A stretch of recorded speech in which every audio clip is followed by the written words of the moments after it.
Good afternoon and welcome to today's Mind Chat. Today we will go through a very specific topic, that is the topic of companies that are creating what we could define as special innovation vehicles, meaning externalizing the activity of innovation into a separated company. The use case we will discuss today is Acea. Acea is an Italian multiutility company, 3 billion plus. But before introducing our guest today, let me launch this short video that wrap up who Acea is.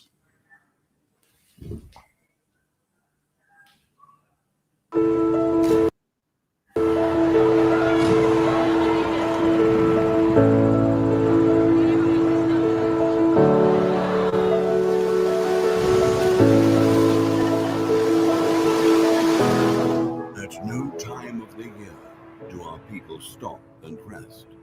At all hours, in all places, our commitment is not limited to working hours. It is a commitment towards a city and its inhabitants. Our team is full of people with different experience, new skills and ideas which can change things. We have the strength of the new generations and the experience of those who have worked in the group for years and adopt new technologies to be the best. We enjoy challenges, and although they are not always easy, they are good for us. Our service has no beginning and no end, but is 365 days a year, day and night. Water, gas, electricity, energy. A city cannot survive without them. Our tomorrow depends on sustainable development now, on how we can manage to valorize waste, cultivate a circular economy, and use technology to enhance our services and reach every corner of the city. We have responsibilities and targets to achieve to lay the foundations for the city of the future, for a smart city. Things are changing, and as and when lights come on, the target seems to be closer. At all times, in all places, we are there and always will be there.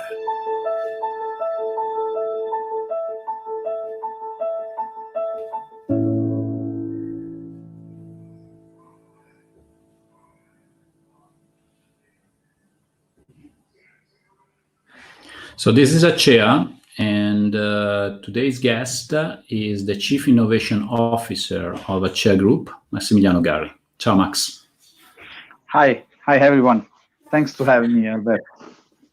Max, before starting, let's provide some data point about Acea, just also to help our international friends to give the sense of the magnitude, the size of the company, economically and financially, and also understanding what you guys do.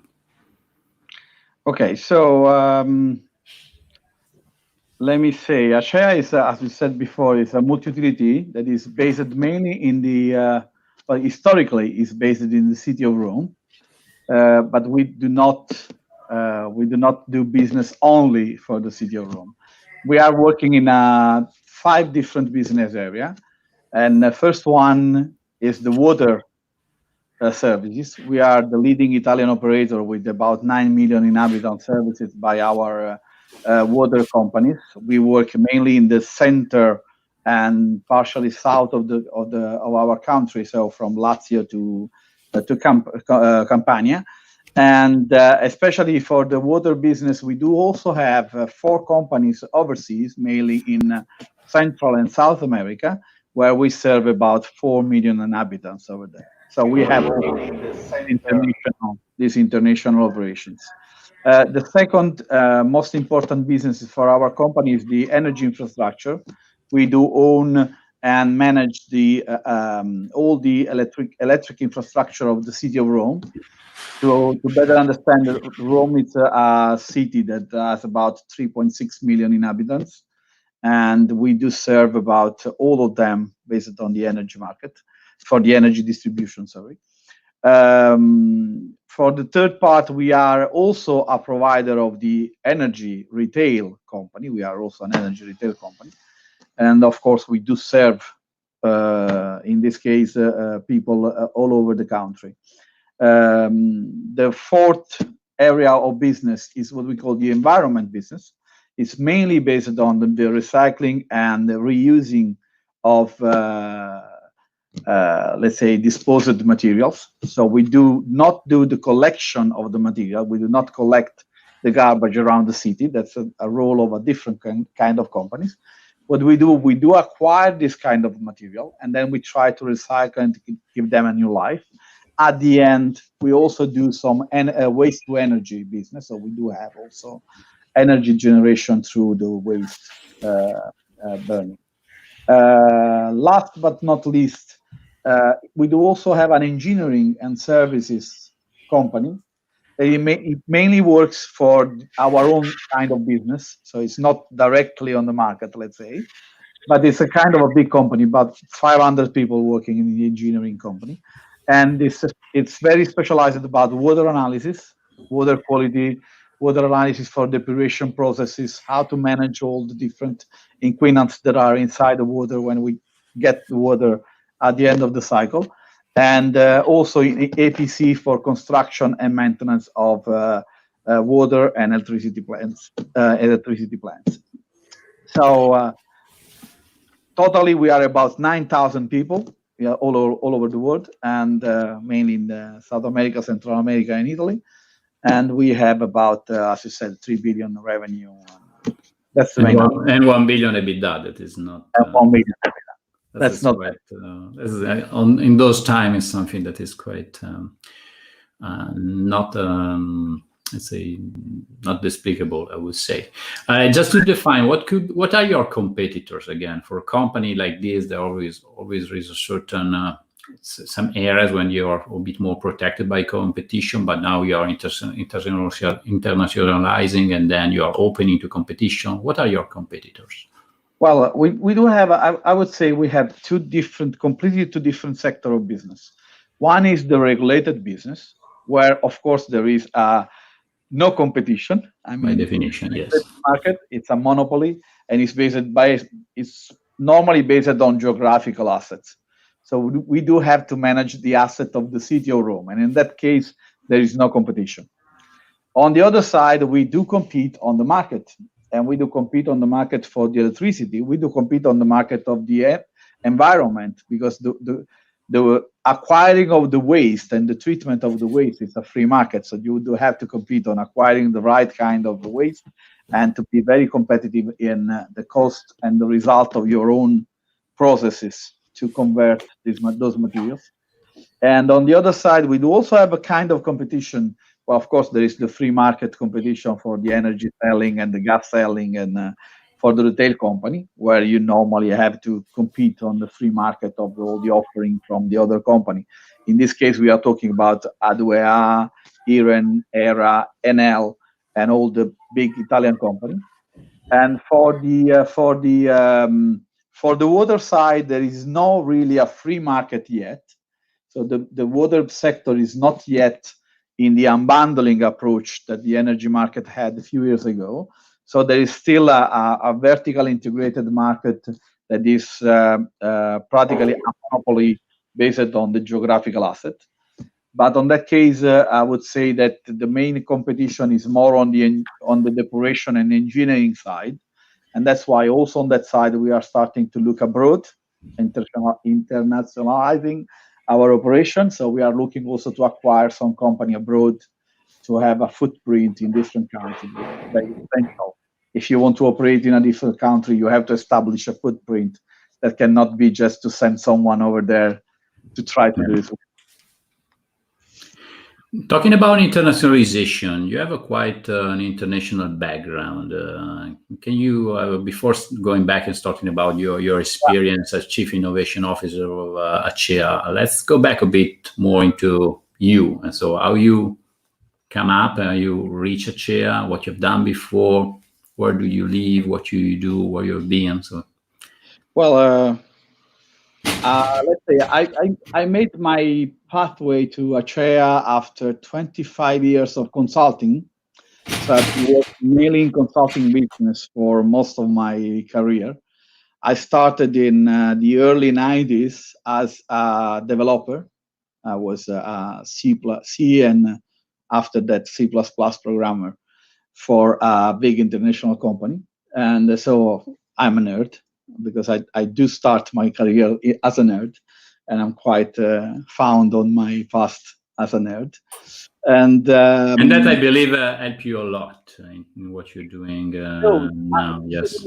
I'm really convinced that being able to create something just out of logic and out of creativity at the same time, it helped me a lot in the next steps of my career. So after that, I joined the fantastic world of consultancy. Firstly, it was a small Italian company, and then I moved to Accenture. At that time, it was still called Andersen Consulting, so quite old. So, and at that time, was still old, named Andersen Consulting.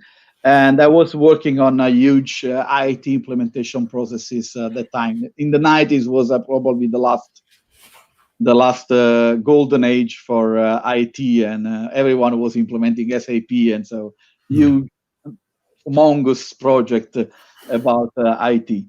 And then I moved to Deloitte Consulting, and I started to work abroad. So after a couple of years of Deloitte in Italy, I moved to live in the Netherlands. So I started to work for Deloitte Netherlands.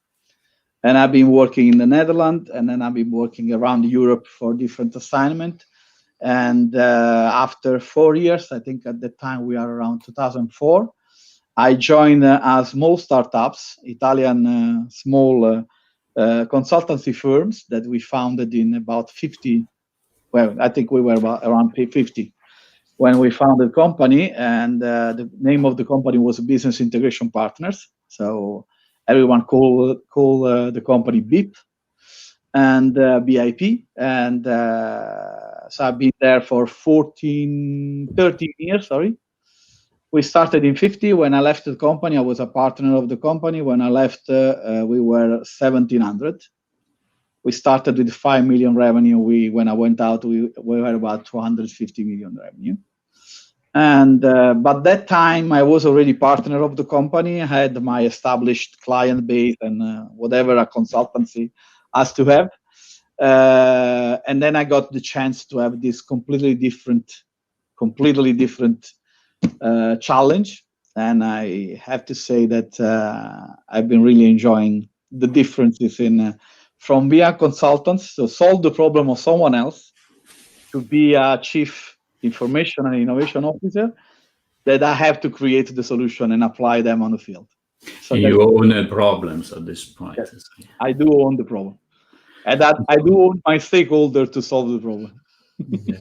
And what kind of problem did you find in Acea again? These are the typical problem of large companies opening to innovation, try to structure innovation in different ways, more open. So what kind of problem did you find when you landed on the Acea territory? I would mention mainly two different areas where we had to work more. One was the innovation culture, because at that time innovation was something kind of strange, because it was kind of an elite part of the company that was appointed as the innovation area of the company. And on the other side was the usual approach that mixed the conception of innovation only with digital transformation. So everything was about the new IT project. It was never about what do you have to change for the company, with the company, to create new opportunity, new way of working, and improve your processes and improve your businesses. On the other side, on the other side, there was, let's say, the usual suspect of a large corporate: processes, acquiring processes, how to engage startups, how you start to talk with startup. I remember one of my first meeting in the company, and I was proposing to meet a startup that was working on blockchain. So I always wanted to do a project on blockchain, and finally in Acea I did it. And so my first meeting was with some of the engineers of the company, and one of the first comment was, "But why we should talk with some kid?" So, and that was the approach that a corporate like Acea, that has 110 years of history in engineering, say, why I should talk with someone else? I am the best one in this field. So that's something that we had to work about. But I have to say, I'm not pleased. I'm really, really, really pleased with the result that we get at the end. So whatever the problems, I think if you work with the right angle, you can find a way to deliver solution. I think that's the story, I would say. The key is to create value for your stakeholder. It could be a colleague, it could be a client, it could be the board member, but you have to create value. And when you are able to communicate and to let people perceive the value that you are creating, normally you never get a stop or a problem on your way. Yeah, again, we experience together when you come and visit us in Silicon Valley. And again, also Silicon Valley has a lot of unique characteristics, but probably the strongest one is its ability to immediately convey the need to change. And so when you come to San Francisco, immediately you understand that you are late on whatever you're doing, and on the other hand, you understand that you can do it. This is positive. You are late, but in some way, you are also the feeling that you can really bridge the gap. And so we really saw, again, in your first visit and then a visit that we are organizing for the business unit, the fact that when they come over, they understand, and when they understand the need to change, they becoming definitely more supportive, more involved. And then obviously obstacles remain, barriers remain, but still least there is complete understanding. One of the main topics today, when we're working with corporate, want to implement open innovation, is the ability of the open innovation team, or the innovation team, to engage the business units, because at the end, the king makers are the business units. If the business units are not fully involved, convinced, and ready to deliver, nothing will happen. And so that is one of the main issues, and one of the first thing to involve, as you said, involving the stakeholders to make them part of the project, and not just because you are competing with their time, you're competing with their priorities, you're competing with their incentives, and that is a tough competition to be in. Absolutely. When you have to deal with someone that has the responsibility to have 3.6 million people have water every day at every moment of the day, and just your number, the city of Rome consumes about 15,000 liters of water every second. So that's something that you have to be aware when you talk with such guys, because waste of time, it's a terrible thing for them. And so you have to be very clear on what you want to accomplish and how what you want to accomplish can help them. So one of the first things we did is to create the innovation model that was, first of all, governed by them. So the first appointed innovation board was made by the representative from the business unit. From us was only a coordination of the effort of everyone, just not to let them waste time. So we have to be very strictly in planning the agenda, create opportunity to meet, put on the table the right issue, and explaining them very quickly but very correctly, and just work together with them to create the opportunity to implement something in the field. Because when you have to distract, 10 workers for 20 days to try to test how to use optical fiber inside the pipeline to check the status, the health of the pipelines, and then you do need to work with them. And in that moment, they are not working on investment, they are not working on maintenance, they are not working on operation, and that's something that can hurt the company. So you have to be very careful. And there is water passing in the pipes that need to be monitored, and so it's fine that you have to look tomorrow, but today there is a lot of stuff to be monitored. Okay, and so you are been in Acea since the past 3 years, approximately, right? Almost. What are again, looking at when you come on board and up to today, what are the main and most important milestones of your experience in Acea? The most deliverables in terms of chief innovation officer you put on the table again, looking backward 3 years, doing a first, let's say, assessment of the work that you have done. The most important things that could be done better. So what have been the most important milestones? The two results that I do, let's say, that I'm most fond on it are two mainly. One is the really create a participation on the innovation process. We moved from a group of, I think, were 30 persons that were appointed to the innovator of the company. We moved to a model where there is a culture of innovation that we try to put everywhere in the company. We have been involving about 2,000 people in workshop, co-creation, design, not because we wanted a result specific from every and each one of the session, but to keep all the people involved in the process of innovation. And at the end, this path lead us to create a program that is called Acea Innovation Garage, that is the corporate entrepreneurship program of Acea. That been the first season has just been closed, practically has just been closed, where we started with 1,800 connection from our colleague in our idea platform, 1,800 colleagues that want to share some thought about innovation. From these 1,800, we collected about 112, if I remember properly, ideas of new companies, new venture, new product, new services that the company could have done. Around these 112 ideas, we formed different teams. Those those 111 teams studied for 2 weeks with mentor coaching. What is a business plan? What is a business canvas? How to make a pitch?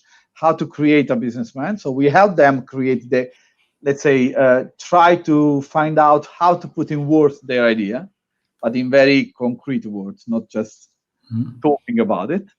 And then we create a panel that was made by all the responsible of the company, from the CEO to every and each single responsible for the business unit of Acea. And they sat there listening to those people and judging what was the idea that was worth bring on the table of realization.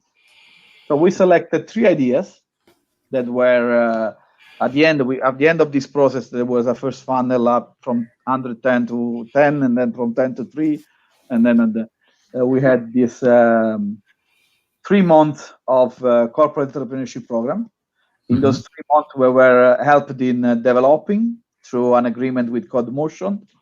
We helped them with mentor and coaching about how to create a startup. So they had to create their real business plan. And then at the end, they had to present to an investor panel their idea, trying to get financing from Acea. So if they were able to convince us, well, the company or someone from the company, because the sponsor is not Acea. The sponsor is the leader of a business unit, because it does fit the idea in the business plan. So it was not Acea that put the money in the venture. It's the business unit. The water business unit is very interested in that. So I will put up to that money to make it real. And I have to say that was a huge success. At the end, we just, I think 2 or 3 days ago, we presented one of the final results to the responsible of the water industry. The application that we developed that was is called WIDY, WIDY, and it's a smart water solution that lets you know where are the public places where you can drink around the city, but let also you understand what is your level of hydration, so you know when you should drink. It can connect with the smart bottle, but it can connect also with the smart fountain. And it can give you all this information. It can collect all this information and give you a better understanding on how you use the water and how you can better use the water. And for a city that consumes so much water, we think it's a kind of a very interesting approach, a different approach on how to handle the, let's say, the retail. Is not really retail because we don't sell water, but just to understand the B2C, business to consumer side of the water business. So I think that was that has been a very good trip for that small venture.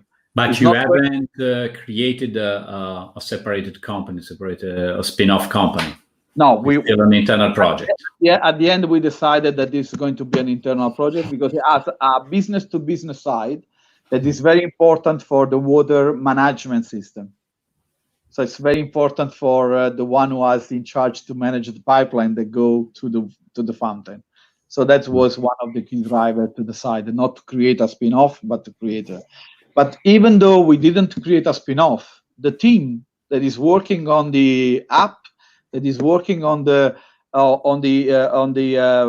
creation of also the physical part. We need a PCB that has to be put inside the fountain. Is the same that create this small startup during the corporate entrepreneurship program. They are the owner. They are leading and they are driving all the effort. And they're working full time on the project now? They're working full time on the project. Okay. Again, entrepreneurship is only a very, very complicated matter. We had in one of our prior chats, we were discussing with Nestlé. Nestlé has definitely larger size entrepreneurship program is called Ingenious. And again, but there are very few projects that at the end are producing concrete results, because on the one hand, an entrepreneurship project, one of the first goals is to involve people, so involve people in the innovation journey, whatever are the results. And most of the time there are no results, but the results is a cultural transformation. And this is an outcome difficult to measure, but it's an outcome in itself. Yeah. On the other hand, the ability to produce concrete results, it's something that is, I would say, an extended bonus, an extended value to an entrepreneurship project. And there are companies like Nestlé that at the end were able to produce some concrete results. Enagas, for example, is doing very, very well. I was discussing with the CEO, Massimiliano, and they produced 7 spinoff, separated companies out of that, able to, if I can remember, produce more than 350 new jobs. So again, there's been, and then there are some experience like the one that you just mentioned, that beyond the cultural transformation, also able to do some concrete deliverables that can be used by the business units. And this is interesting. So this was one of the milestones that you were referring. Other milestone? The other milestone is called Acea Innovation, and it's a company that we created just for the meaning of how to not to have the innovation just as a concept of improvement or whatever you want to call it, but to have the innovation as a drive for business. So we created this this company. It's called Acea Innovation, and it's dedicated to put on the market new product and new services. No, the mission is not to create innovation. The mission is to create new product and new service to put on the market. And I have to say, one of the best experience was that in 9 months, we went from talking with the startups to acquire the startup for the mobility business. And now we have the offering for the sustainable mobility, thanks to this path that we did together. So we create a table that we call Smart Services Table. The Smart Services Table is a kind of a continuous product pipeline where an idea gets in. It has 12 weeks to create a business plan, and then this business plan is evaluated by the, let's say, an investment committee. And if the idea is sound, then we try to put on the market the product. If the product succeeds, okay. If the product doesn't succeed, we just skip to the next one. That's the philosophy behind it. And the deal flow of this idea is external or internal? Both, because, for example, the startup that I mentioned before was for the mobility, but we are talking also with, for example, a hospital here in Rome, one of the most important one, the Policlinico Gemelli, to have a venture for smart health, for digital health business. So we are talking with them to create a venture dedicated to the digital health. And we are also talking with some other mobility operator to have in the north of Italy to have a better footprint on this sector. And then so it's never only one way. You do need to be open if you want to do that. It's absolutely useless if you put any kind of effort, resources, money, if you just want to do everything inside yourself. So you do need to be open, and you need to bring on ideas and to bring on a new way of thinking your businesses. And I have to say, we are working on security. We are working on new storage solution. We are working on so that's something that would never come if we were only thinking about our own resources.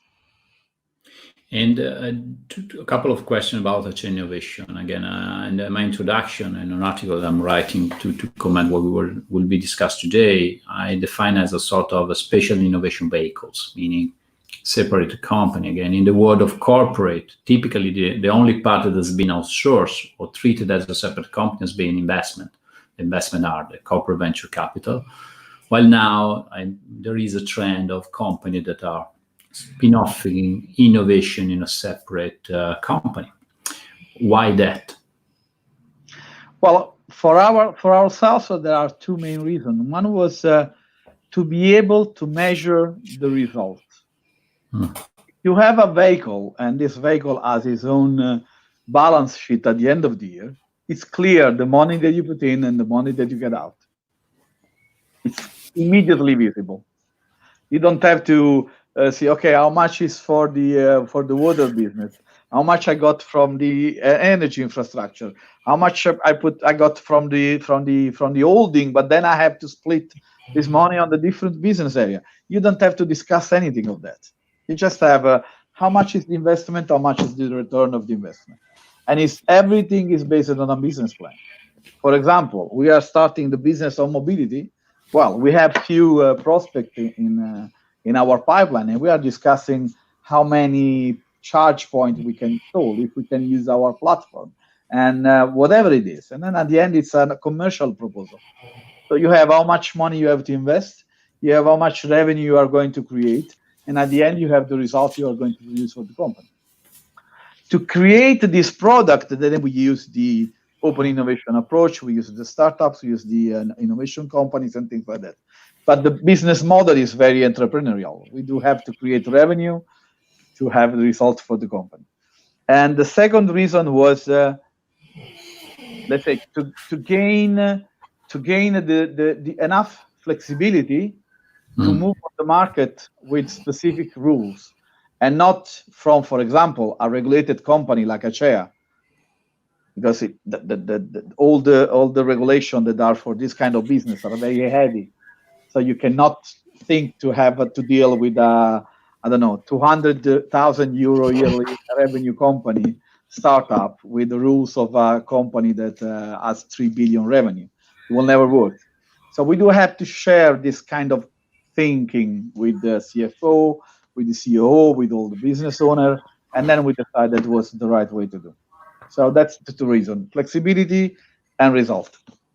How was complicated to convince the board, the top management to take this route again? Now that you have done it, was probably, you can say, oh, it was easy, but I think it took some discussion, I believe. Well, it took 1 year enough to get there. Yeah, so okay. I have to say that hasn't been easy, but hasn't been easy because it's difficult to also to communicate what is the real result of the innovation. Because, for example, you were talking before about corporate venture capital. If you want to do corporate venture capital, we are looking into it. And then you have to have a board that can accept that you put money now to wait between 5 and 10 years before to see the results. And then the board say, okay, I'm here for the next 3 years. So you have to start to communicate what is the innovation model, that how the innovation model can create value. If you say I'm looking at, I don't know, we have just a little more than 1,000 startups we had contact and talked with. From that, we had probably, I don't know, 300 meetings. And then from that, we have made about 40 projects. Of these 40 projects, probably, if I remember, probably about 10 are going on. And I think that not more than 3 or 4 or 5 will be then in the industrialization phase. That will be an hell of a result, by the way. When you have this kind of pipeline, the difficulties is to how can you communicate the value of this to the board? And I have to say, we had a long discussion. I did a lot of induction and discussion, but mainly was the vision of the top management of the company. You do need the CEO on that side of the equation. You do need the top management on believing the innovation is a key leverage for them to succeed. As a friend that you also know, Ivan Ortensi, says, innovation is a top-down process. You can create idea bottom-up, but the process works top-down. Yeah. And one of the most, I think, probably the biggest differentiator between a company at the end are innovating versus company that just try is the top-level buy-in. And as you say, having the full real support of the CEO and the ExCom, I think it's is one of the ingredients that at the end make things happen, because at the end you really need always a strong push when something get a certain way blocked, paused, dancing around, vaulting around. One of the most difficult questions for me was when I was in the board presenting one of our regular update, and I was talking about the smart health initiatives, and someone from the board asked me, but why Acea should start a business in the health area? What do we have to do with health? And for me, the question was pretty easy. I mean, for me, it was clear like clean water. I mean, we do have a huge impact on the well-being of people. The next step to help people well-being is to be involved in the health sector. What was for me a very, I don't know how to say, very basic equation, it was one of the most difficult things to explain, not for them to understand, but for me to explain. And I have to say that but it was a very important discussion for me, because it really put everything in the perspective that you need then to be very clear when you start to talk about these kind of things. What was the business plan? How many people we talk about? We do have a market sensitivity analysis. We have idea what are the use case and why is changing this market and why now it's appropriate for Acea to start doing that. So they do challenge you in a way that normally, especially for a nerd like me, that is more focused probably on technology, and that is very useful because it lets you see the other part of the puzzle. No, it's a very fair point. And again, it's a discussion that we experience daily working with many corporate customers. Also, because the real, let's say, bottleneck, it comes when corporates have to take decisions. And typically, when they start factoring the odds of decisions that are not in their immediate regular business pathway again, an oil and gas company takes a blink of the eye to authorize a 350 million investment in a new drill, because they know exactly how it works. But if they have to authorize something that is maybe also 250K for a POC with a startup, for probably for potential cost saving on 10% of a business that is 200, 300 million per year, if you put your startup hat, there is, again, is a no-brainer. Let's do it. 250K investment, potential 5 to 25 million, no doubt. If you put the corporate hat, you start factoring the odds, and you start factoring the odds that this might not work. And factoring also the problem that you have to justify that you are throughout 250K for doing something that produces nothing. And by the way, nothing is the most likely outcome. Yeah. And then where I see most of the corporates go, sort of a stall, and they cannot get out of this. They say, yes, but it's 250K. Yes, but it's 25 million potential. But it's 50K. What we can say. So that is the typical discussion. And they get it, and they have to explain to someone else, and then you lose them. And then you convince them again, and then you lose them again. If you add the risk that you put on the company, whatever there are risks in what you are thinking to do it, then it's even more difficult. It's even difficult. The only way I can probably get to the reconsider is say, okay, but the risk here is that if you continue to do what you're doing, you're not wasting money, but at the end you're losing your real business, because your business has a sort of expiry date, like yogurt, that at the end will disappear, and you need to move to something else. And something else is not free of risk, but can provide some, and that is the trivial discussion. But corporate thinking is so get to a point that this discussion is so easy to be grasped if you put the startup hat, but so difficult if you get the typical corporate value. Talking about future direction, tell us a bit more your play of Acea in smart city, or the way you like to define them, next cities. Yeah, I do like to say we created this offering that we call Acea Next City.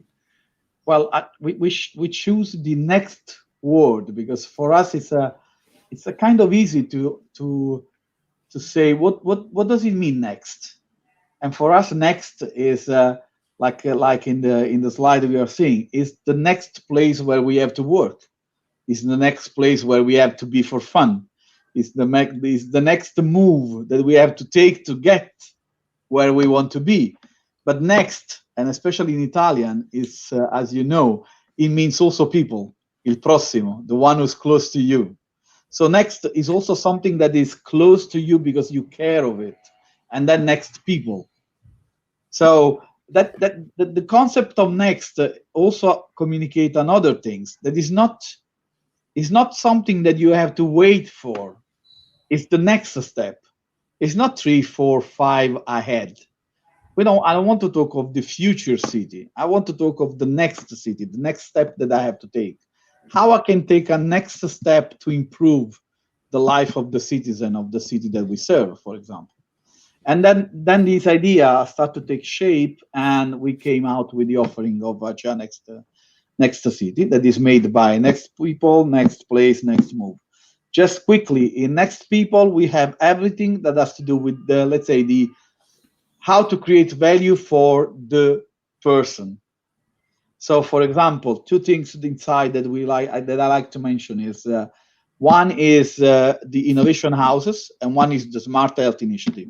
Smart Health I already told you about, but the innovation house, as for example, what we think could be the role of innovation on the territories that we serve. So let's go like innovation school for the single area of the city, where the locals can get in and try to understand what does it mean innovation, what does it mean entrepreneurship, and maybe create new opportunities for people inside the city. And that's something. Then next place is what we would say it's more classical on how we think about smart city: sensor, communication, the way to manage the traffic, or the way to manage the parking lot, or the way to manage waste. So everything that has to do with what we normally think about the smart city. I would add what is for us very important, that is the concept of smart resources. So, for example, the use of recycled material for buildings. Or, for example, how to use better the water resources. And that smart water for us is another very important sector of this. Of course, we do have our intelligent lighting solution, and we do have some experimentation on the electricity community, the new regulation that from Europe comes to Italy, and now it's in effective also in Italy. And that's for example, talking about the process of innovation. That's something that I can share. I mean, when I proposed the project for blockchain in the energy, that's the first answer. The first answer was what I said before: why I should talk with some kids. But then I have to say, I put my I did put all my weight. I'm not a small person, so sometimes it helps. I put all my weight and say, listen, believe me, it's something that we should do it. And then we did the project with a small startup and other partners, for example, Acea and so on. And after this project, now we have 3 patents about blockchain applied to energy. And we were granted for an Horizon 2020 project to develop a blockchain platform for the energy DSO, so distribution and transmission, and let's say not the market side, but the management of the network through blockchain. So now is in the strategic plan of the infrastructure sector of the company. So sometimes you have to wade in. That's also you have to do. Last but not least is the next move, and is everything that has to do with mobility, the new form of mobility. What I like to say is that if we do not really careful think about what is needed for the new way of mobility, we are going to change. We are going to do the same that we did with broadband connection, the digital divide. We are going to create the mobility divide. If we are not going to create an infrastructure and a way to access the mobility services in a simple and economic way, we are going to create the same problem that we had with broadband connectivity. A lot of people will be out of the market of the mobility service. They won't be able to use it. They won't be able to get access. And that means they will not able, for example, to get inside the center of the city, because they will be closer to a different kind of mobility. And maybe they will not be able to go to work because they could not go without using such kind of a new way of mobility. So we do have to be very careful when we talk about creating a new journey, and literally it's a journey from place A to place B. We do have to take care of everyone and not to leave out, like for the connection side, about 11 million people in Italy that are in digital divide. That could not. I think that's something that we experienced during the lockdown. Again, this I think we clearly saw that we were non-digital and not connected most of the time. Going back to the mobility, because I think any company I'm talking to, from insurance to transportation, from utilities to energy, oil and gas, are making a move into the mobility area. And so I'm not an expert of tough competition, but it looks like it's going to be a very, very tough competition play. Because again, if everybody is taking a move, plus the mobility giants of the world that are trying to extend in their services, I believe that will be quite a very, very crowded arena. What's your unique advantage, or what's your view about that? Again, because well, I hope it's unique enough, let's say. And well, you know, it's the approach that we are trying to think is to put in place is what kind of services are needed. We do, of course, are starting, for example, with infrastructure, the CPO, the charging point operator, so the one who put the charging point and operate them. Perfect, but that for us is just a point of service. What are the services that are needed for mobility? The hybrid mobility, how to foster this kind of model. How can we help people to get from one place to another place in the most effective way, and especially now secure way, let's say. For example, we are building, well, we got our platform from the startup that we did the M&A. We just closed the deal a few days ago. Is something can be disclosed or not yet? Well, it's not been disclosed openly, so I'm not going to give you detailed names, but it has just been closed, and we are very happy because, as I said before, we will know very soon. Okay.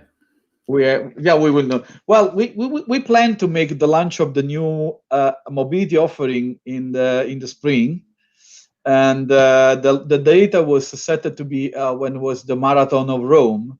Okay. But unfortunately, the Marathon of Rome has been suspended, so we had to change our plan accordingly. So we'll see. So we're planning to launch with the Acea Innovation Day. We will try to, and I hope we will be able to do it. We are still thinking when it could be good to do it. So I hope that if everything goes according to the number that we are seeing the last days for the autumn, we should be able to put everything in place back where it should be.